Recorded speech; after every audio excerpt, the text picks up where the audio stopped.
Ukraine said it held hard talks on a ceasefire, immediate withdrawal of troops and security guarantees with Russia on Monday. That was despite the fatal shelling of a residential building in Kyiv. Both Russia and Ukraine had suggested over the weekend that results from the talks were in sight. But Ukrainian negotiator Mikhailo Podolyak said he still believed Russia had, quote, a delusion that 19 days of violence against peaceful cities is the right strategy. Talks would continue on Tuesday. A residential building was severely damaged in this blast that rocked Kyiv. A local resident said at least 2 people were killed. That was after officials said at least 1 person died in a missile strike on another part of the Ukrainian capital, with a second killed by falling debris.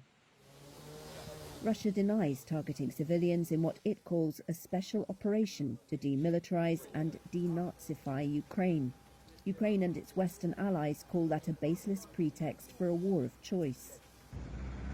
Russia's defense ministry said at least 20 people were killed in the eastern Donetsk region by what it said was a Ukrainian missile with a cluster charge, though it has not provided evidence. Pro-Russian separatists who control the region said earlier a child was among those hit, calling it a war crime. A Ukrainian official denied the reports, which Reuters was unable to corroborate. The UN Human Rights Office said its monitors in Ukraine had confirmed the deaths of at least 636 civilians, including 46 children. The actual toll is likely much higher, it said. In the besieged southern port city of Mariupol alone, more than 2,500 residents have been killed so far, according to a Ukrainian presidential advisor.